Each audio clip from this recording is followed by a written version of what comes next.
వినిపిస్తుందా? అందరూ ఒకసారి పిడికిలెత్తుతారా? అందరూ హాల్లో ఉన్న వాళ్ళందరూ జై తెలంగాణ. మన రాష్ట్రం కష్టపడి సాధించుకున్నటువంటి ఈ రాష్ట్రంలో మరి ఒక నూతన రాజకీయ శక్తిగా రాబోతా ఉన్నామని చెప్పినాం. పనిచేస్తలేదా మైక్? ఇది వద్దబ్బా, క్లారిటీ రావట్లేదా? ఓకేనా? పక్క జరగండి, సైడ్ జరగండి అందరూ దయచేసి. ఇక్కడ మిత్రులు సైడ్ జరగండి. సౌండ్ సిస్టమ్ వాళ్ళు తొందర వచ్చి సౌండ్ కరెక్షన్ చేయండి. మన పార్టీ పేరు చెప్పాలా? రెడీయా? టిఆర్ఎస్. జై తెలంగాణ, జై టిఆర్ఎస్, జై తెలంగాణ, జై తెలంగాణ, జై తెలంగాణ. తెలంగాణ రాష్ట్ర సేన, జై తెలంగాణ రాష్ట్ర సేన, జై తెలంగాణ రాష్ట్ర సేన, జై తెలంగాణ రాష్ట్ర సేన.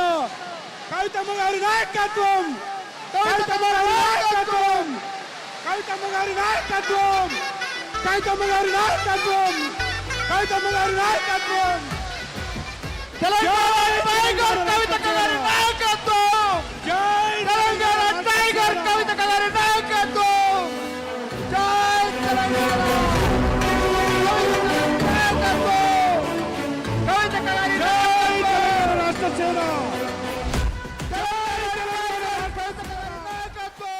కవితమ్మ గారి నాయకత్వం, కవితమ్మ గారి నాయకత్వం, కవితమ్మ గారి నాయకత్వం, కవితమ్మ గారి నాయకత్వం, కవితమ్మ గారి నాయకత్వం.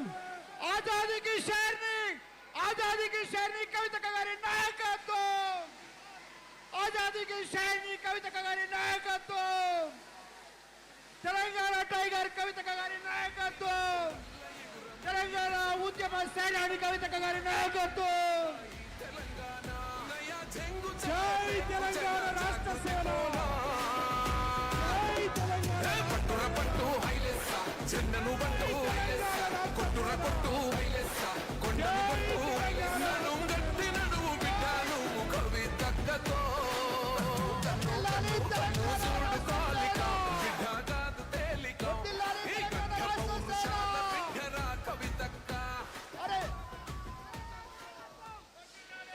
आजादी की शेरनी कविता गारी नायकत्व, आजादी की शेरनी कविता गारी नायकत्व.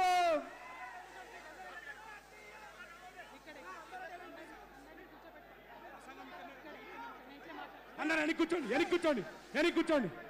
CM CM CM CM CM CM CM CM CM. అక్క మాట్లాడుతా.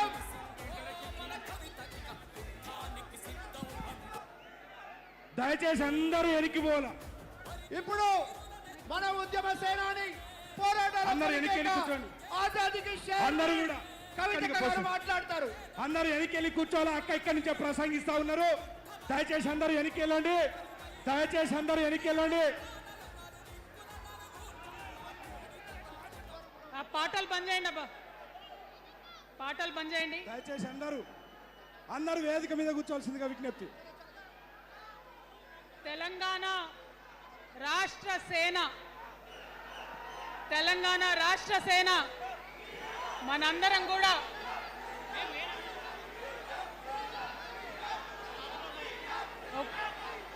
ఒక్కసారి సీఎం సీఎం సీఎం. జై తెలంగాణ. కూర్చోవాలి ఒకసారి, అందరు సైలెంట్ ఉండాలి. అందరికీ నమస్కారం.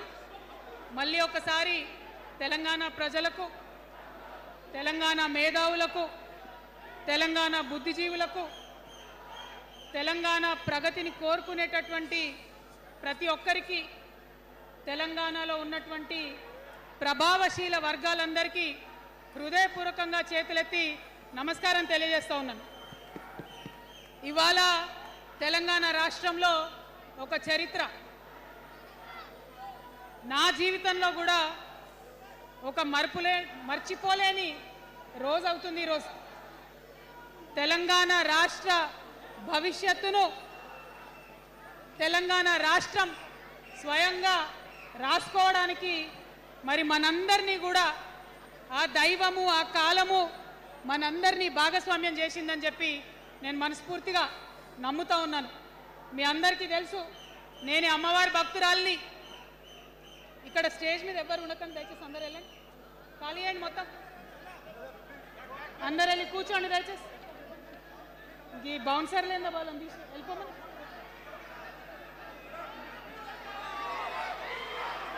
జై తెలంగాణ.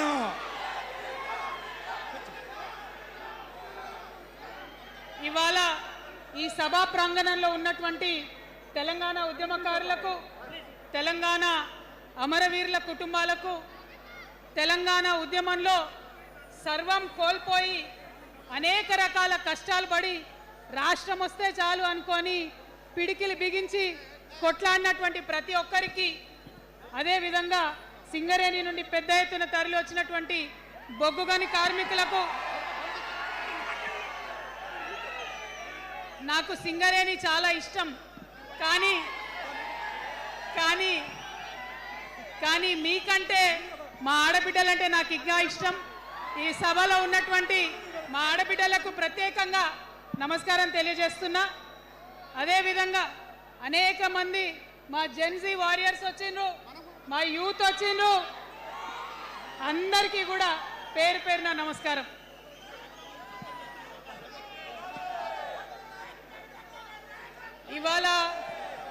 ఇవాళ చాలా చాలా చాలా చాలా మంది ఎదురు చూస్తూ ఉన్నారు ఏం జరుగుతుంది ఈ రాష్ట్రంలో అని. ఒక్క మాట మాత్రం నేను నా తెలంగాణ ప్రజలకు చెప్పగలుగుతా. గత 20 ఏళ్లుగా తెలంగాణ ఉద్యమంలో నేను పోషించినటువంటి పాత్ర, తెలంగాణ జాగృతి పోషించినటువంటి పాత్ర మీ అందరికీ తెలిసిందే. తెలంగాణ ఉద్యమంలో ఆడబిడ్డలందరినీ కూడా భాగస్వామ్యం చేయాలని చెప్పి తెలంగాణ జాగృతి నుండి బతుకమ్మను ఎత్తుకొని ఊరు వాడ తిరిగి మా జాగృతి కార్యకర్తలు తెలంగాణ సాంస్కృతిక దీపాన్ని పదిలంగా దాచిపెట్టుకున్నారు. మరి వారు దాచినటువంటి ఆ దీపం ఆనాడు చాలా చీకటిలో కాలరాత్రిలో కూడా ఒక కాగడాలాగా తెలంగాణ ఉద్యమకారులకు వెలుగునిచ్చింది. మా సింగరేణి గని కార్మికుల చేతిలో కందిలైంది. మొత్తం తెలంగాణ సమాజానికి కూడా ఒక కాంతి రేఖ అయింది. అప్పటి వరకు చాలా మంది మాట్లాడేది, మా స్టూడెంట్స్ అయినా అందరూ కూడా మాట్లాడేది, ఈ ఆంధ్రోళ్ళతోని పంచాయతీ అవుతుందక్క, ఏం చెప్పాలి, మా గురించి ఎట్లా చెప్పుకోవాలి, మన సంస్కృతి గురించి ఎట్లా చెప్పుకోవాలని మాట్లాడినప్పుడు బతుకమ్మ వచ్చిన తర్వాత బలం వచ్చింది. బతుకమ్మ పాట వచ్చిన తర్వాత ఇది మా సంస్కృతి, ఇది మా పండుగ, ఇగో గిది తెలంగాణ అని ఎత్తిన ప్రతి బతుకమ్మలో కూడా జై తెలంగాణ జెండా పెట్టి మా ఆడబిడ్డలందరూ కూడా బతుకమ్మ అంటే ఏందో ప్రపంచానికి పునఃపరిచయం చేసుకోవడం జరిగింది. ఏ ఉద్యమానికైనా డెఫినెట్గా భౌగోళిక స్వరూపం ఉంటుంది, శక్తులు ఉంటారు, వ్యక్తులు ఉంటారు, కానీ ఒక సాంస్కృతిక పునాది, సాంస్కృతిక నేపథ్యం ఉన్నప్పుడే ఆ ఉద్యమాలు తుదముట్టాయని చెప్పి అందరం కూడా అనుకుంటాం. తెలంగాణ ఉద్యమానికి బలమైనటువంటి సాంస్కృతిక పునాదినిచ్చి ఆడబిడ్డలందరినీ ఉద్యమంలో జత చేసినటువంటి ఘనత ఇక్కడ ఉండేటటువంటి జాగృతి కార్యకర్తలదేనని నేను ఇవాళ సగర్వంగా ప్రకటిస్తూ ఉన్నాను. మరి ఇవాళ మిమ్మల్ని నేను కోరేది ఒకటే, కష్టపడ్డాం, తెలంగాణ తెచ్చుకున్నాం, కానీ మనం కలలు కన్న తెలంగాణ వచ్చి 12 ఏళ్ళైనా ఇంకా కూడా మనకు రాలేదు. ఏమేం కలలతో తెలంగాణ తెచ్చుకున్నామో ఆ కలలన్నీ ఇంకా నిజం కాలేదు. మరి తెలంగాణ ఉద్యమ రథం, ఆనాటి ఉద్యమ రథసారథి కేసీఆర్ గారి నేపథ్యంలో తెలంగాణ ఉద్యమ రథం ఎక్కడనో దారి తప్పింది. తెలంగాణ ప్రజల ఆర్తిని అది అర్థం చేసుకోలేకపోయింది. డెఫినెట్గా సామాజిక తెలంగాణ రథచక్రం అనేది విరిగి ముక్కలైపోయింది. ఒక కొత్త రాష్ట్రం వచ్చిన తర్వాత ఏ తరహా అయితే పని జరగాలో, ఏ తరహా అయితే పనులు ప్రారంభించుకోవాలో అవి జరగలేదని చెప్పడానికి ఒక ఇంత బాధపడతా ఉన్నాను. ఆనాడు ఏమనుకున్నాం, తెలంగాణ రాష్ట్రం వస్తే మనందరి బానిస సంఖ్యలు పోతాయి అనుకున్నాం. కానీ రైతులకు బేడీలు పడ్డాయి, ఇసుక దందా మీద ప్రేమతోని నేరెళ్ళ దళితులకు దెబ్బలు పడ్డాయి, చావులైనాయి. ఒకరిద్దరు కలిసి మాట్లాడుకోవాలంటే ఎవరి ఫోన్ ఎక్కడ మానిటర్ చేస్తుండ్రో అని భయం, వ్యక్తిగత స్వేచ్ఛ లేదు. దారుణమైనటువంటి నిఘా నీడలో తెలంగాణ అంతా కూడా బతికింది. ఇది వాస్తవం. మనం అనుకున్న కలల తెలంగాణ రాలేదన్నది ముమ్మాటికి వాస్తవం. మరి అటువంటి సందర్భంలో నేను ఇవాళ మీ అందరికి ఒక మాట చెప్పాలి. ఆనాడు పరిపాలించిన కుటుంబంలో నేను కూడా ఒక భాగం. ఆనాడు పరిపాలించిన కుటుంబంలో ఒక భాగమైనందుకు కొన్ని విషయాలకు నేను సిగ్గుపడతా ఉన్నాను. తెలంగాణ ప్రజల్ని క్షమించమని కూడా కోరుతా ఉన్నాను. కానీ తెలంగాణ సాధించినందుకు మాత్రం చాలా గర్వపడుతున్నాను. నా జన్మ ధన్యమైందని చెప్పి భావిస్తూ ఉన్నాను. మరి అనేకమైనటువంటి తప్పులు జరిగినాయి, అనేకమైనటువంటి నేరాలు జరిగినాయి. అనుకున్నటువంటి తెలంగాణ సాధించుకోలేదు. మరి ఆ తప్పులో ఎక్కడో ఒక దగ్గర నాకు భాగం ఉందని చెప్తున్నప్పుడు మరి కేవలం క్షమాపణ చెప్తే సరిపోతుందా? ఏ తెలంగాణ అయితే కావాలనుకున్నామో, ఏ సామాజిక న్యాయ తెలంగాణ అయితే రావాలని అనుకుంటున్నామో దానికోసం నడుం బిగించి కష్టపడి పని చేయాల్సిన అవసరం కూడా ఉంది. మరి ఇవాళ పని చేయడం కోసమే తెలంగాణ రాష్ట్ర సేన ఇవాళ తెలంగాణ ప్రజల ముందుకు వచ్చింది. రేపటి నుంచి మీరు చూస్తారు మా పని ఎట్లుంటుందో, మా పనితీరు ఎట్లుంటుందో. ఎందుకంటే ఏ పోరాటం చేయాలన్నా, ఏ ప్రజలకు మంచి చేయాలన్నా కేవలం కొట్లాడితే సరిపోదు, దానికి రాజకీయ అధికారం కూడా ఉండాలి. రాజకీయ అధికారం తోడైనప్పుడే ప్రజలకు చేయాలనుకున్న మంచి చేయగలుగుతాం. అందుకే ఇవాళ పార్టీ పెట్టేది. అదర్వైజ్ గత 11 నెలల నుంచి తెలంగాణ జాగృతి చేస్తున్న పోరాటాలు మీరు చూస్తున్నారు. ఎన్ని పోరాటాలు తీసుకున్నాం, ఎన్ని రకాలుగా సక్సెస్ సాధించడం మీరు చూసిండ్రు. కానీ ఉట్టి పోరాటాలు సరిపోవు, ఖచ్చితంగా రాజకీయ అధికారం ఉండాలి.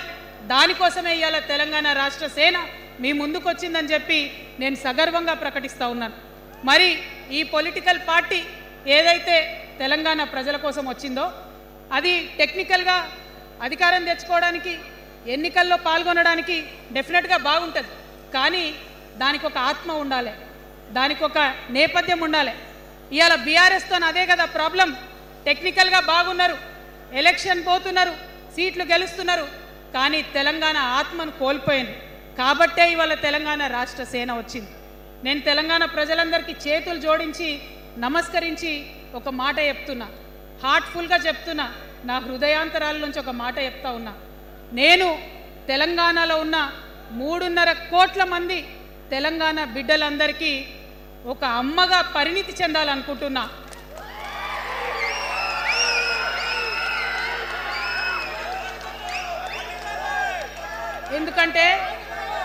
ఎందుకంటే ఒక అమ్మతనంతో పరిపాలన జరిగినప్పుడే బిడ్డలకి ఏదైనా కష్టం వస్తే అమ్మ హృదయం బద్దలవుతుంది. అటువంటి దుఃఖంతో పరిపాలన జరిగినప్పుడే, అటువంటి సంవేదనతో పరిపాలన జరిగినప్పుడే, అటువంటి ఆర్తితో పరిపాలన జరిగినప్పుడే రాష్ట్రం ముందుకు పోతుంది, రాష్ట్రంలో ఉన్న ప్రజల కష్టాలు తీరుతాయి. ఇవాళ ఎన్నిసార్లు ఎన్ని రకాలుగా ఆలోచన చేసినా మన తెలంగాణ రాష్ట్రంలో అనేక రోజుల నుంచి, అనేక సంవత్సరాల నుంచి ఒక భూస్వామ్య వ్యవస్థ నడిచింది. మనకు తెలుసు, అనేక రకాల పోరాటాలు వచ్చినాయి. సమానత్వం కోసం ప్రయత్నం చేసినాం, పోరాడుతూనే ఉన్నాం. అది రైతాంగ సాయుధ పోరాటం కావచ్చు, ముల్కీ ఉద్యమం 1952 కావచ్చు, 1969లో తెలంగాణ ఉద్యమం కావచ్చు, తర్వాత వచ్చినటువంటి నక్సలైట్ ఉద్యమం కావచ్చు, అనేక సామాజిక ఉద్యమాలు, ఎందరో మంది మహానుభావులు, ప్రొఫెసర్ జయశంకర్ గారి దగ్గర నుంచి మొదలు పెడితే చాకల ఐలమ్మ గారు, దొడ్డి కొమరయ్య గారు, ఆరుట్ల కమలాదేవి గారు, రావి నారాయణ రెడ్డి గారు, సురవరం ప్రతాప్ రెడ్డి గారు, దాశరథి గారు, కాళోజీ గారు, నక్సలైట్ ఉద్యమంలో గద్దరన్న గారు, గణపతి గారు, మారోజు వీరన్న గారు, సాంబశివుడు గారు, ఇట్లా అనేక మంది పోరాటం చేస్తే అంతో ఇంతో సమానత్వం ఇప్పుడు వచ్చింది. మలిదశ తెలంగాణ ఉద్యమంలో కేసీఆర్ గారు, అట్లానే ప్రాణాలు ఇచ్చినటువంటి ఇషాన్ రెడ్డి గారు, యాదయ్య కావచ్చు, సువర్ణ కావచ్చు, అనేక మంది కొట్లాడితేనే ఇవాళ తెలంగాణ రాష్ట్రం వచ్చింది. వీరికన్నా ముందు మరి మీ అందరికీ తెలుసు, సమ్మక్క సారలమ్మ దగ్గర నుంచి మన దగ్గర సామాజిక ఉద్యమాలు నడిచినాయి. కొమరం భీమ్ కావచ్చు, సమ్మక్క సారయ్య కావచ్చు, సారలమ్మ కావచ్చు, షోయబుల్లా ఖాన్ కావచ్చు, మగ్దు మొయ్యుద్దీన్ కావచ్చు, ఇట్లా అనేక మంది కొట్లాడితే కొంచెం సమానత్వం వచ్చింది. కొండా లక్ష్మణ్ బాపూజీ గారిని తలుసుకోవాలి, పండుగ సాయన్నని తలుసుకోవాలి, సర్వాయి సర్దార్ పాపన్న గౌడ్ని తలుసుకోవాలి. ఇట్లా అనేక మంది కొట్లాడింది. పంతు నాయక్ గారు ఉన్నారు. మరి ఇట్లా ఆదివాసీ వీరులు అనేక మంది ఉన్నారు. బియ్యాల జనార్దన్ రావు ఉన్నారు, ఆదివాసీల కోసం కొట్లాడినటువంటి బిడ్డ. వీరందరినీ కూడా వారి స్ఫూర్తిని తీసుకుంటాం.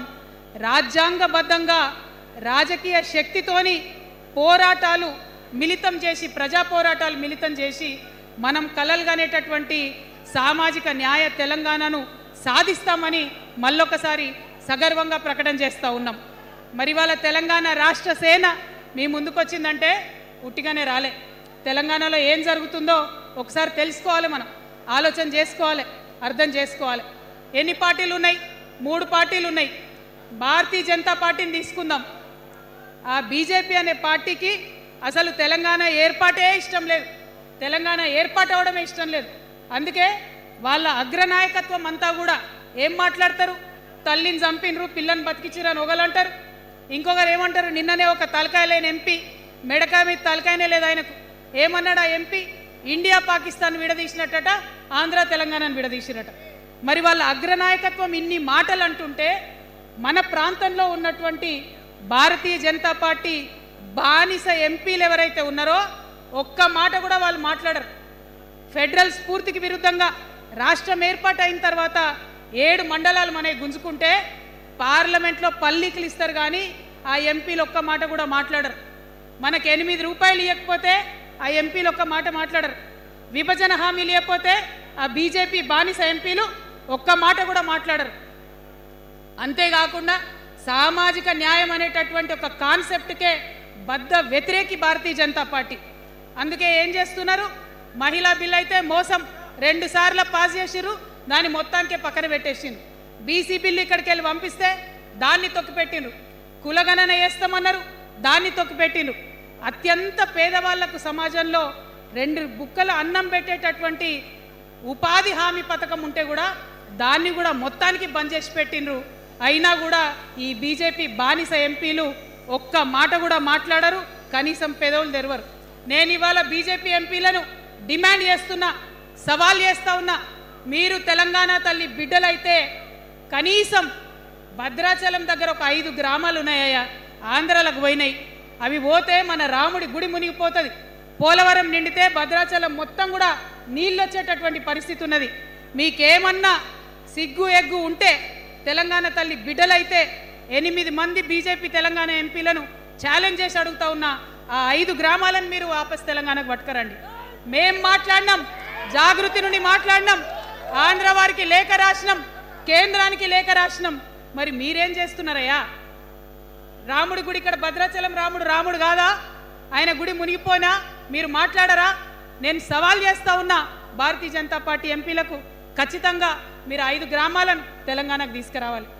ఇక బీఆర్ఎస్ పార్టీ ఉంది, ఇంకో పార్టీ. ఏముంది ఆ పార్టీలో? మొట్టమొదటి ప్రభుత్వం